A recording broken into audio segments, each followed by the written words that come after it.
Hi scholars, let's look at TEK 4.5b. It says, I can interpret data from an input-output table to generate a number pattern that follows a given rule.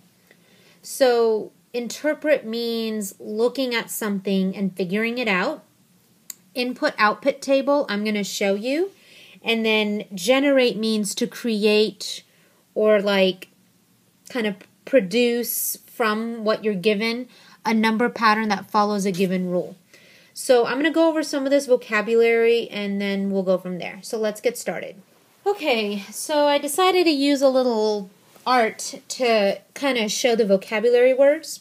If you've seen Bug's Life, this is probably one of the best parts in the movie because we all know that a caterpillar turns into a butterfly, but because he's doing a magic trick and he wants to save the queen, the ant, he puts her in the Chinese takeout box. And, from the magic trick, out comes out a butterfly. And so I always, use this example that what an input is something you're putting in like a machine or an imaginary machine or an imaginary box. And, you do something to it and out comes something else. So that's called an output. So input is what goes in. Output is what comes out. So, input could be a number, and then something is done to it, a process, and then output is another number that comes out. So, input, output. So, let's look at a very, very basic example of an input-output table. So, you would have the right side, which is the input. You put it into the machine. You do something to it, which they've left blank for us, and this is the output. So the question is, what is the pattern? What is the rule? So I'm noticing when I put in 3, I'm given 5. 5 is greater than 3. I'm trying to pick up on a pattern here.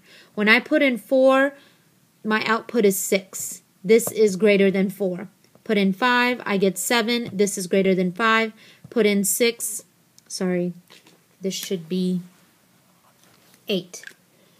So you notice there's a pattern that the number is increasing when you take it out. So the question is, what's the rule? What's the rule we're going to follow? So when I notice my numbers increasing, I know it's either addition or multiplication. So let's try 3 times something. So 3 times what equals 5? Well, can't think of anything. 4 times anything equals 6. 5 times anything equals 7. 6 times anything equals 8. None of it works. So it's got to be addition. So 3 plus 2 is 5. Let's see if that works. 4 plus 2 is 6. 5 plus 2 is 7. 6 plus 2 is 8. And so the rule would be plus 2. And so there you've done it. You have interpreted data and created the rule. Now sometimes they might give it to you in a different form. They might say, what would be in the 9th position? What would be the output if you put in 9? So they will give you all of this. You just need to be able to say, okay, the pattern is plus 2. So my answer would be 11. It's that easy. Sometimes they might even show you it like this, like 3 plus 2, 4 plus 2, 5 plus 2, 6 plus 2. And, that confuses people because they're like, well, I'm putting in 3, but what's this 3 plus 2? They're just showing you you're taking the input and adding 2. You see that? They're just showing you the rule. So then over here it would be 9 plus 2 equals 11. Let's look at another example. So let's look at another example. I'm going to use the letter I for input and O for output. And so I am told I have to figure out the rule. Well, I always tell my students, one thing you need to notice is when you put the number in, what kind of number are you getting out? Are you getting a number less than your input or greater than your input? So if I'm putting in 7 and getting 14, putting in 9, getting in 18, that means my number is increasing. So my only possibilities are plus or multiplication. So, I'm not going to try subtraction or division. It won't work. So 7 plus 7 equals 14. So let's try 9 plus 7. Well, 9 plus 7 doesn't equal 18. That actually equals 16. So I know it's not plus 7. So that's when I always try multiplication. Well, 7 doubled is 14, 9 doubled is 18, 10 doubled, 20 doubled, 23 doubled. So I can safely say it's times 2. Now, suppose they don't give you the pattern and they tell you what would be in the 25th position. So you have to figure out the pattern and apply it to the number 25. So once you figure out, oh, it's times 2, then you would get your answer. Okay, let's look at another example with something different. So my input is 12, but my output is 9. So my numbers are actually decreasing, which means subtraction or division are my only choices. I'm not going to try addition or multiplication, because if I did even 12 plus 1, my answer is 13. So there's no way that the output would match with that rule. So let's say 12 divided by something equals 9. I can't think of anything, so I think it's going to be subtraction. Well, 12 minus 3 equals 9, 13 minus 3 equals 10, 18 minus 3 is 15, 27 minus 3 is 24. So the rule is minus 3. So if they gave me 30, they told me what would be in the 30th position, I would give 27. Sometimes they might even do this. They'll say, what would be in the 17th position? So you know 17 is over here. So then you know your answer has to be between 10 and 15. You also want to use reasonability going up and down on the table too. All right, let's look at this one. Notice I'm putting in a number and out comes a much lower number.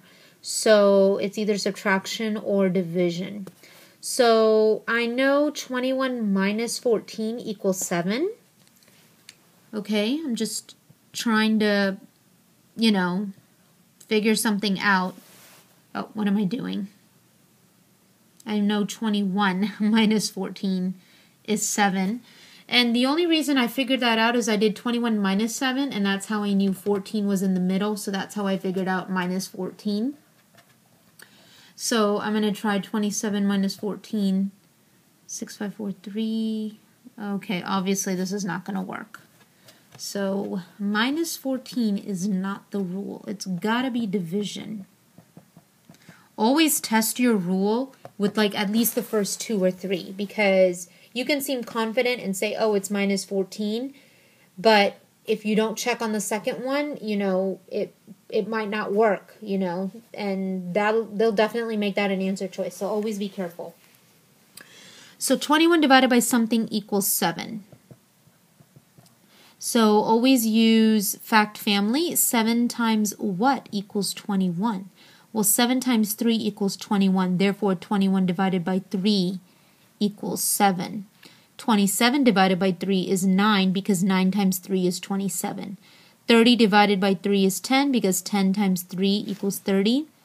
That also works too. So if they say something like, what is in the 51st position? All you got to do is divide by 3. And then you get 21 as your answer. It's that easy. I wanted to show you another way you might see an input-output table.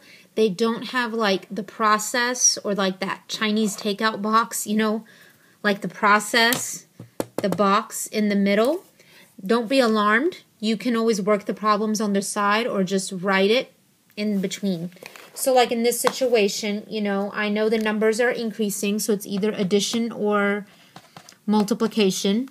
So 36 minus 9 is 27. So I wonder if it's 9 plus 27, because that works for that one.